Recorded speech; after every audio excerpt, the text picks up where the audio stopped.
So, I finished reading this book,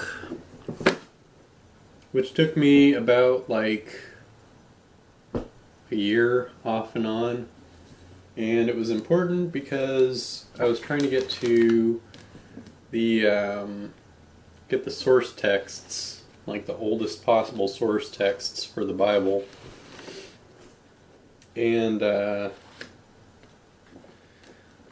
so I found out some stuff that was really important. And it's not stuff that I think everybody will agree with, because my mom read it and she had a different interpretation of the stuff, but I was still bringing up things. Basically the same pattern I was seeing over and over again throughout all of the Qumran texts was that you'd see this kind of expansionist thing where you have something that's old and then somebody takes it, they make a commentary of it, they add their own details into it, like either elaborating on what's going on or add their own comments or their own criticisms of it. And then they add in new stuff, like their own ideas or better ways of enhancing what's being said. If somebody was writing a psalm and they were praising God in it,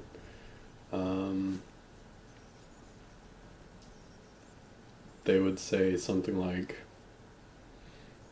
"You are giving us life for eternal generations." And the next person would say, "Everybody has eternal life." And then the next person would say that we're all going to have eternal life and happiness.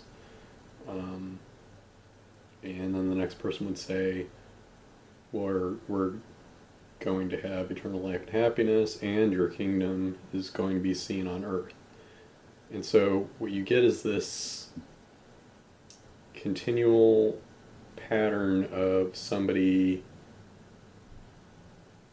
trying to express an ideal, and the next person will just attribute those ideal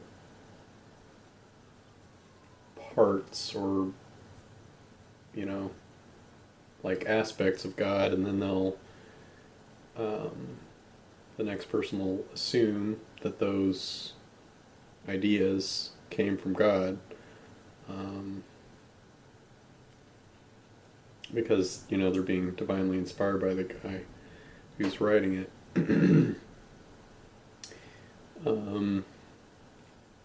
And you see, that's kind of the first main thing. There's just this repeated pattern of somebody adding in new stuff to old stuff, and then it gets canonized.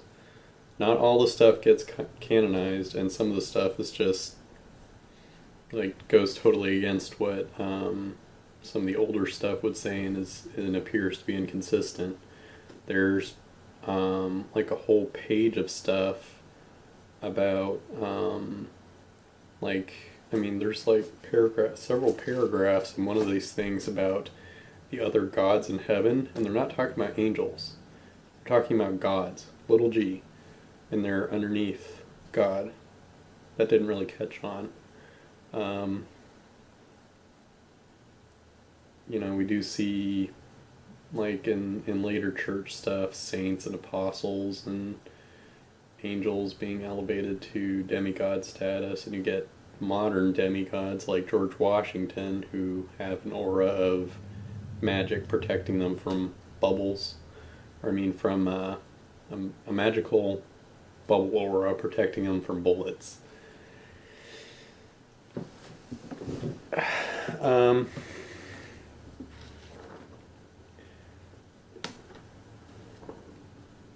And you see pseudo-gospels, pseudo,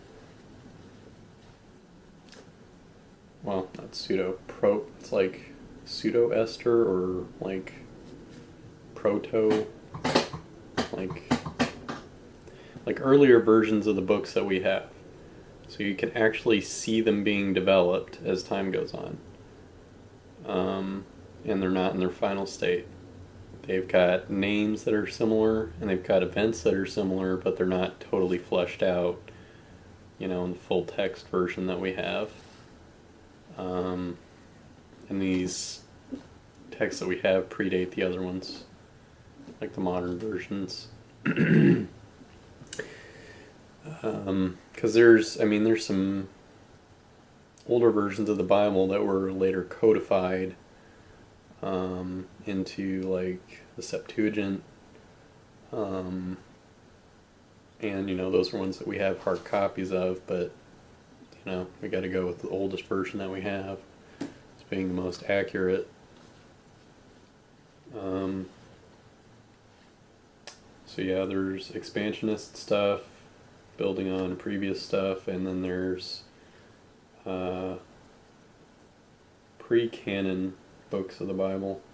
There's stuff that just has to do with the Qumran, and it's pretty easy to just discard those as just being their particular thing, except that they are claiming that their stuff is also divinely inspired by God. So what do you do when you've got 2 groups, or 3 groups, or 4 groups, each claiming to be divinely inspired by God? Because you have the high priest in Jerusalem who's claiming the same thing as the Qumran are, and then around the same time, or a little earlier, you've got the New Testament authors coming along and claiming the same stuff. And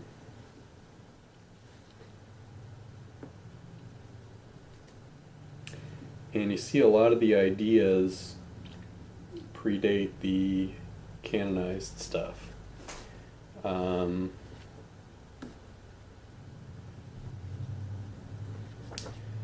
Like, they look really familiar, but then you realize that they get modified later into the full stories.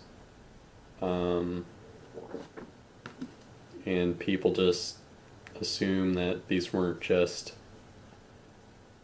ideas that were fleshed out into fuller books, but that they're actual historical things that happened. Like, somebody takes the idea of suffering and they give a name to it, and so they think, okay, what is suffering? What is all the worst things that could happen that I can think of that are happening, or that could happen in a person's life? So they put all that stuff down on paper and they give it a name. So it's kind of an amalgam of multiple things going into one story. So you get the Book of Job, like, by that pattern. And another thing that you see happen is that you get pseudo-historical characters like Job. Or you get people trying to exaggerate stuff as much as possible to kind of give themselves credibility.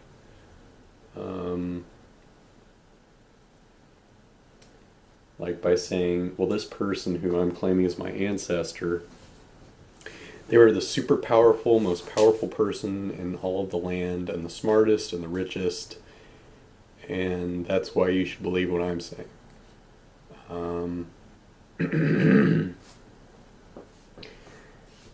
When a lot of times it turns out that the person wasn't really as big a deal as they're making that person out to be, and that person wasn't just one person, but that person could actually be a group of people or multiple people who bore the same name.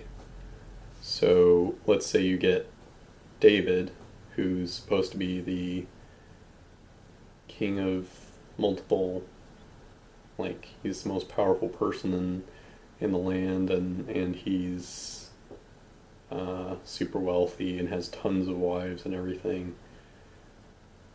Well, I mean, that's really not covered in here, but I'm trying to just think of a good example that I can put in name to.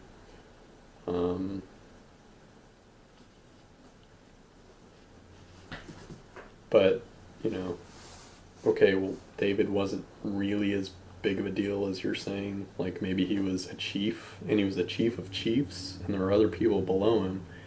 But as far as those people are concerned, he's, the biggest deal. Because, their view of the world is looking at it through a straw.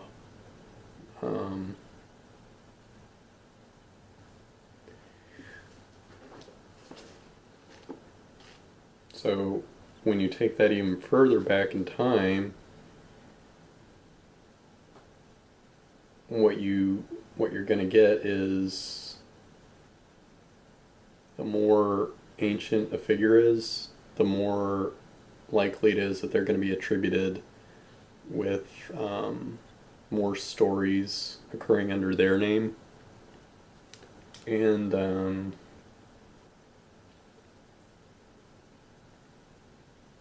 more positive attributes going under their header. And so, and even more stuff from other cultures as they're picking it up, being attributed to that. I mean, a lot of it is coming primarily from their own culture, but some of it is coming in from other cultures, because you've got stuff in here. It's written in Paleo-Hebrew, Hebrew, Greek, Aramaic, Nabatean. I don't know how you pronounce it.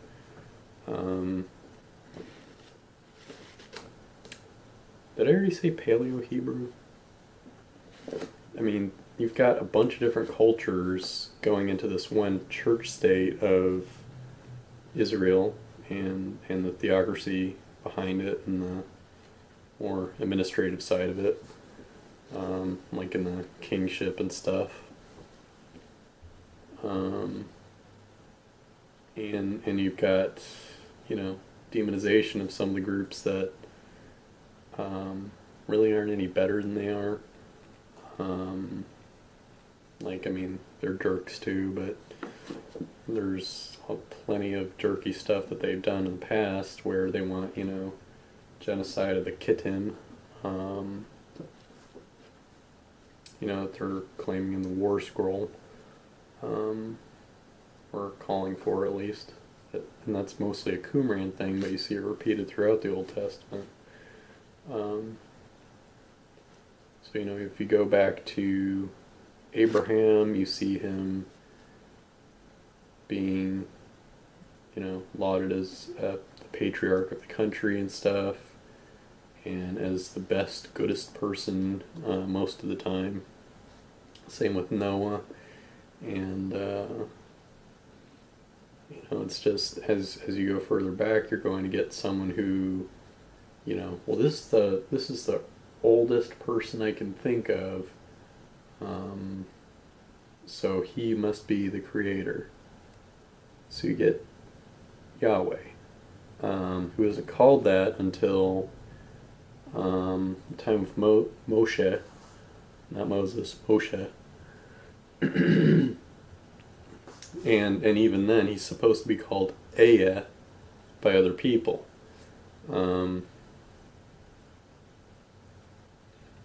Before that, he's just called Elohim, or El. So El is the oldest person they can think of, and that's the person who, is traditionally associated with high places, mountains. So I'm thinking,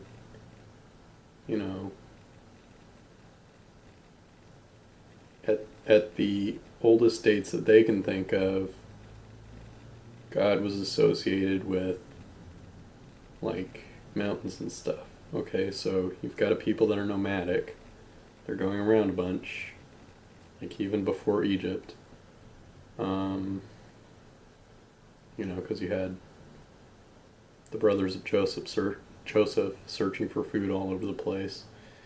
And really even before that, a lot of nomadic stuff going on. But they get to a mountain and they're like, well, let's see who's up there. Okay, so apparently it's God. Someone who's more powerful than anybody that we've ever met. And he's telling everybody what to do. He's giving them commands, and he's more organized than everybody else. And he calls himself El, one above all, which could mean that that's just the title of the role, or that's the people in succession who have held that role. Like, Chief isn't the name of a person most of the time. I mean, I've watched Red vs. Blue. You can... Anyway, but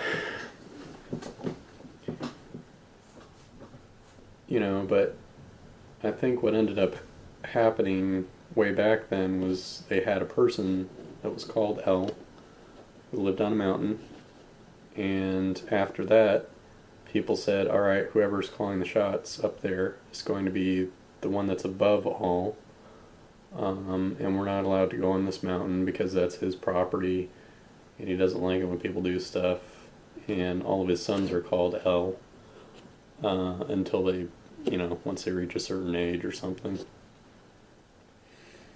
And so you get a bunch of,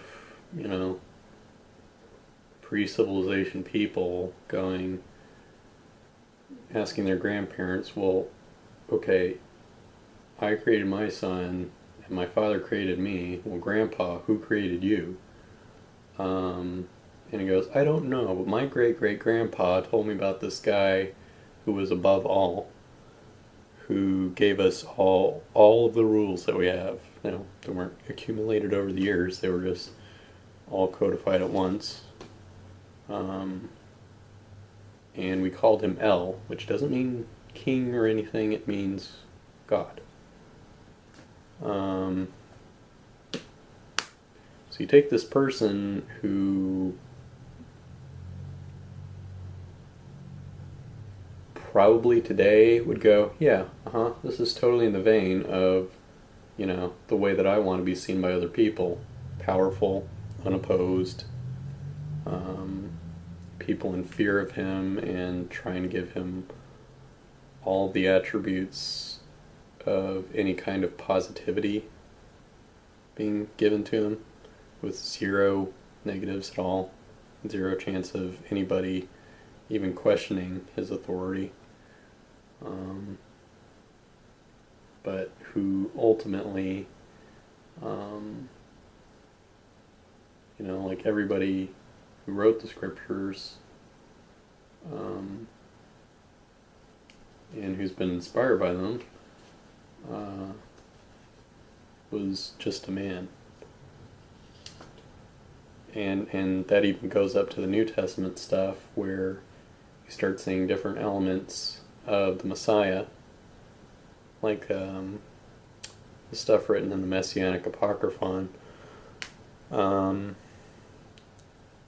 all being rolled up into the charismatic movement, different people over the course of that 300-ish year time span. And then you get somebody that's writing a more and more fleshed out version of the New Testament and coalescing different things that are happening to different people into one book, which then gets taken by another person. They copy it down, they add their own interpretations and perspectives and anecdotes into it. Then you get the next one written after that, and then the next person goes,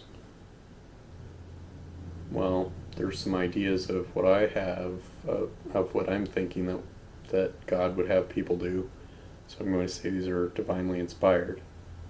and they totally buy into it themselves. So they buy into their own story. So I mean, in short,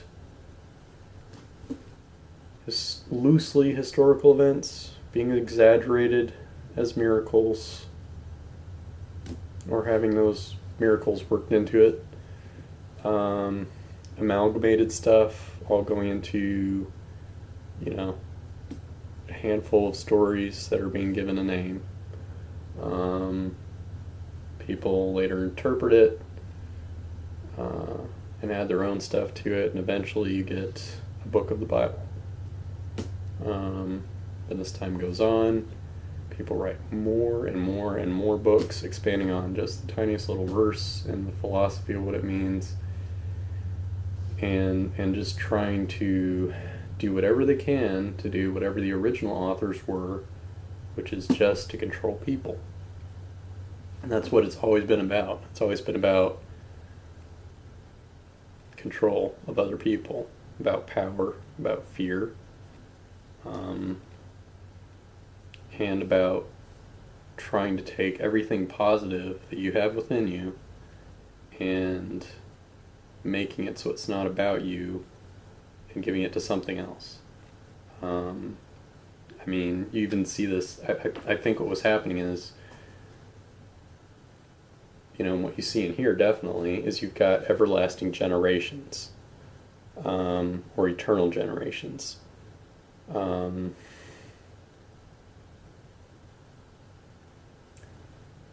And what those are the people wanting to continue themselves by giving themselves completely over to the community, which you're definitely seeing totally reinforced in here, which is, the community is paramount. You are less important as a person than the community.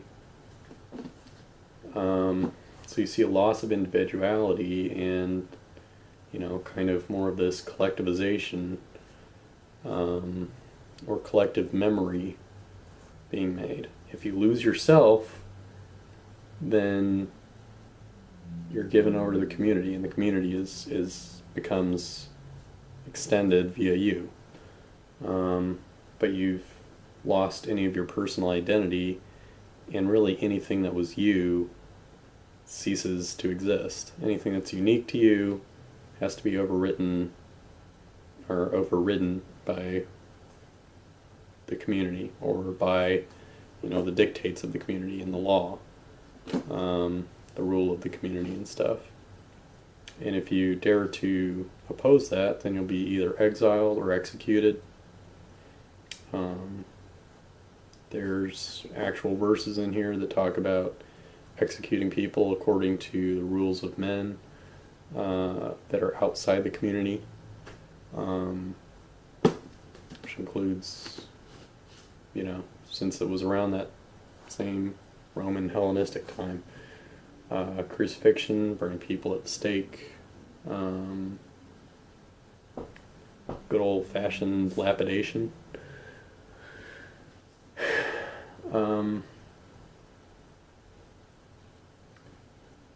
So yeah, I mean, and it continues today, which is, the theme of, if you give yourself completely over to Christ, He'll use your gifts, and, you will decrease and He will increase. But what that really, and there's this contradiction between losing yourself and saving yourself. If you've lost yourself to Christ, you're not really saved from anything. You've given yourself over to a new master, and you're still lost if you've given yourself over to Christ, because He's really only interested in you for your gifts, which He's going to use for Himself in His own glory.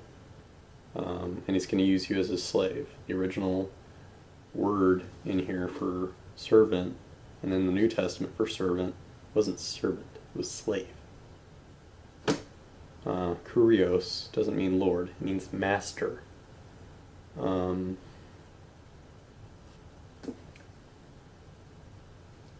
what I'm trying to say is,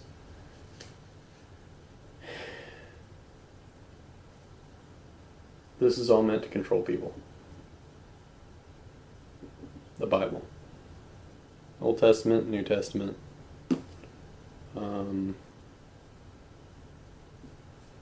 I don't want to be controlled, and I really don't think anybody else is going to do a better job of living my life than me. And I don't need the people of the past, or really the people of the future, although I'd appreciate it, because then I'd probably not have as many of the diseases that I have. But I don't need the people of the past to tell me how to live my life. And I don't need them to tell me what is right in the eyes of the community, which is inspired by God, which basically means, the community is a outlet for God to tell people what to do. I want to do what's right in my own eyes. And, this is my answer to it. There was another church friend who was saying, there's this one person who's written this thing, and it's for people who have questions about their faith. I think I have the answers that I need. I can show you in a separate video all the sermon notes that I have. I was baptized back on, I think, May 13th, 2001? 2000? I don't remember. I've got the baptism certificate, though. And I've read plenty of books, and I've tried to read plenty of history, but I think this is the conclusion that I'm going towards. And this is outside of any of the other stuff that I've been learning about history, and about science and stuff. Historically inspired fiction.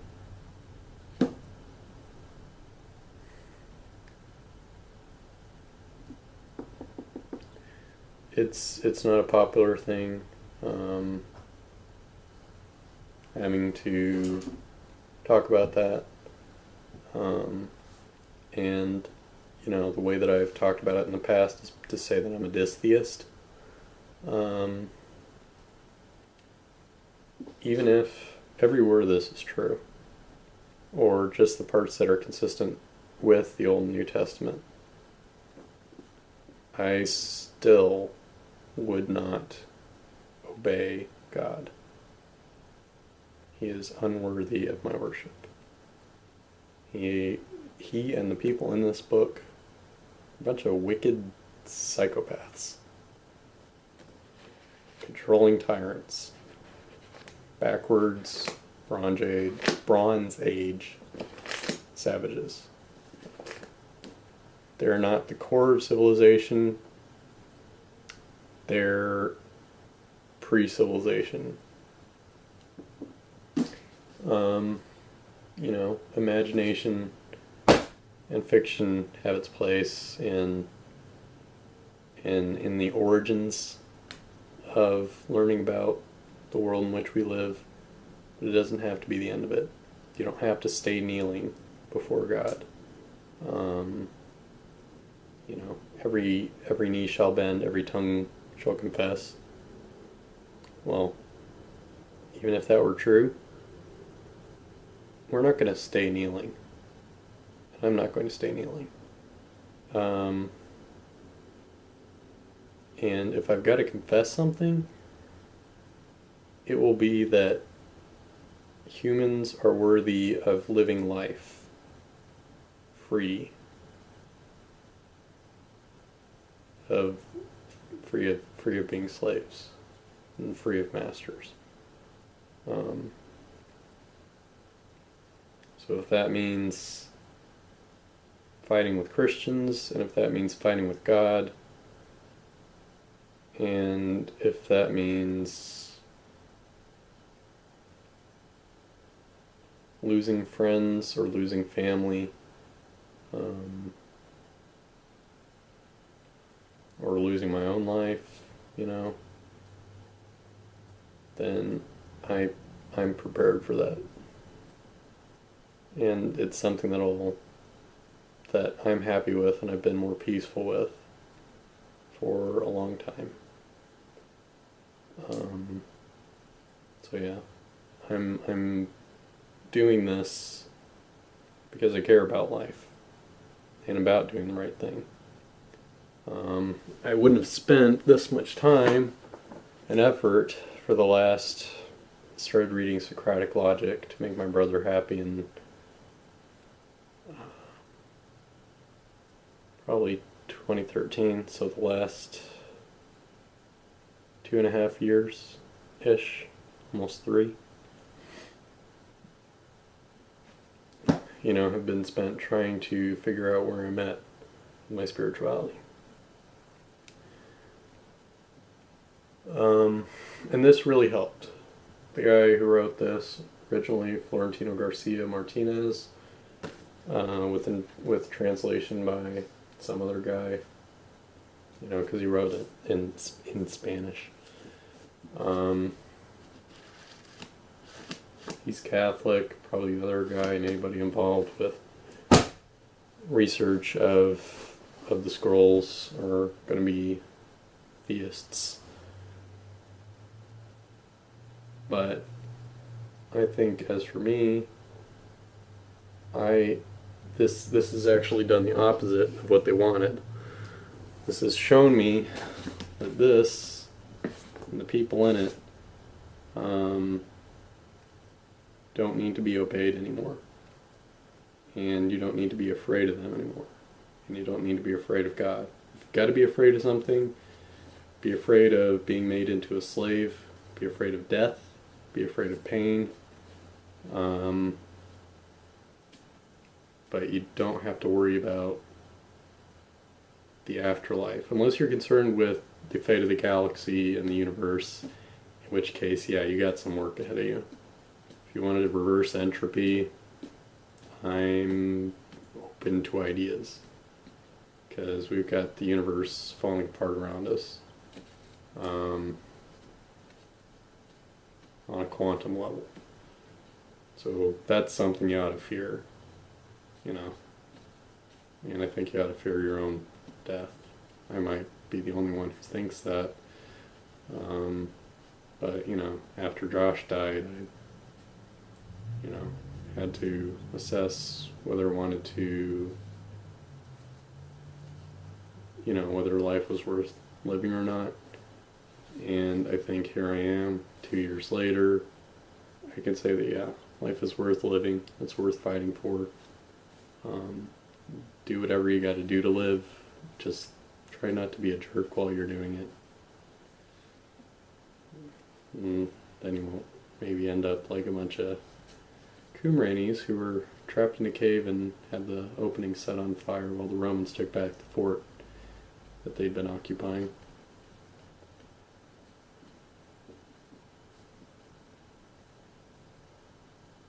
What I'm saying is trust in yourself. Don't trust in some magical spiritual rescue like chakras or karma or God or any other mental structure that you have to make yourself more comfortable. Just live in reality. I know it's tough, like trying to deal with, your own mortality, but, and I like fiction. No, I love fiction, and I love science fiction, I love fantasy, and I wish some of that stuff could actually come true, and some of it does, some of the time. With, as innovations get, and time goes on, And, maybe we will be the generation that is, the people of the future. But I'm living in reality, and I need to know what's actually true. And, in the New Testament, like, Jesus is called the way, the truth, and the life. Nobody gets to the Father except through me. But you're really not going to get any afterlife. And really you're just going to be making your own life worse, especially if you're adhering to stuff from the Old Testament. You'll be excluded from the good old boy network of modern Christianity, unless you kind of play along. And a lot of people attribute their blessings and successes to God when it's really just from, doing this network of nepotism.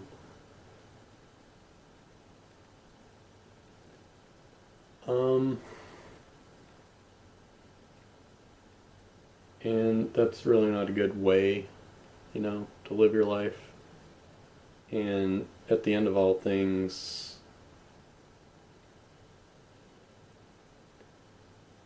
there's a lot of things about Christ that are not true. Most of which is that he was a single person, and all these things happened at a single time. So parts of historical Jesus could have been true. A lot of them, like, specific details, just not. A lot of the New Testament is false. There's probably some true-ish things in there, but, again, a lot of exaggerations and blowing things out of proportion and attributing more things to miracles and stuff when it's really just something more mundane, like crucifixions turned out not to be solely for execution, but they were also for torture and to teach people a lesson. So you get Christ put up on a cross. He does his 9 hours. Most people don't die after 9 hours. It takes him a lot longer. Actually, I think he dies shorter than that.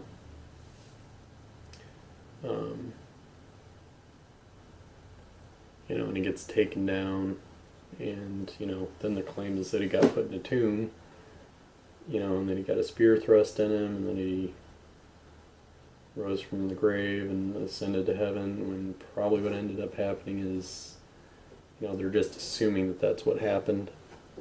And it's probably more like, well, we took him down from that, and then he was sick for a while, and then eventually died of his injuries. Or like from, it probably wouldn't even been from the crucifixion, probably be like some infection or something.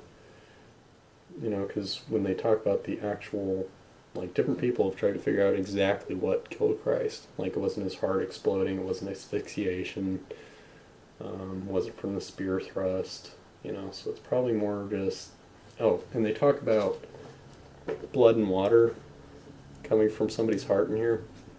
That's before the crucifixion. So you can see where that little detail got pulled from. It's just something that was cultural at the time.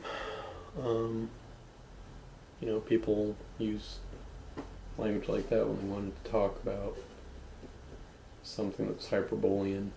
So they got to figure that they want to attribute a lot of importance to, so they put that stuff in there. And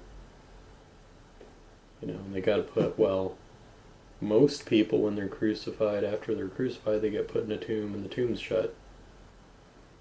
Well, we've got somebody else who got crucified, so they must have gotten put in a tomb. And we heard about some guards that were killed after the seal was broken on a tomb. So that means when these guards reported it, they were doing so under threat of death.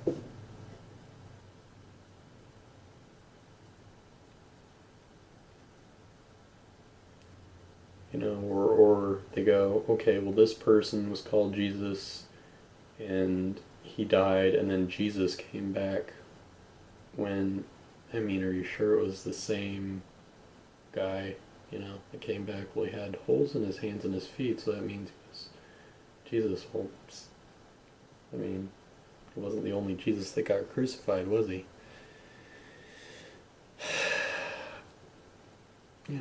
Because it wasn't exactly an uncommon practice. It's like, okay, that guy died, I guess he'll be the next Jesus. Same thing with Elohim. Okay, that Elohim died, so now you're Elohim. So yeah, a lot of exaggerations, fake anecdotes, fiction. And now we're all living underneath theocracy. You got 1.1 billion Muslims, then you got another, 3 billion people, or different branches of Christianity. So yeah, Bronze Age people still controlling the world. I'd say we're still in pre-civilization. So yeah, very illuminating. I've got, this book has enabled me to kind of have a better life, and be free to pursue it without, just this constant looming anxiety over what's going to happen to me. I mean, I've still got to fear death and pain and slavery. But I don't have to fear the afterlife, and I don't have to, I'm a little bit freer because now I don't have to obey the same people that were enslaving me before. I certainly am no longer a slave to Christ, and I'm happy to say that.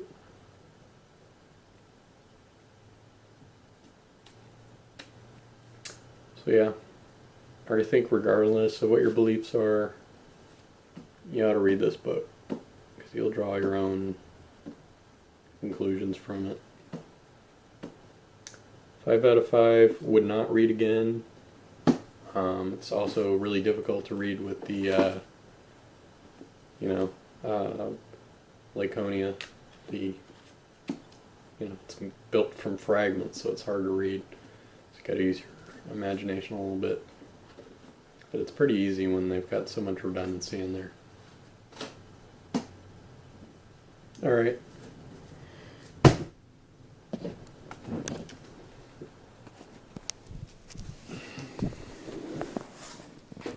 Like and subscribe.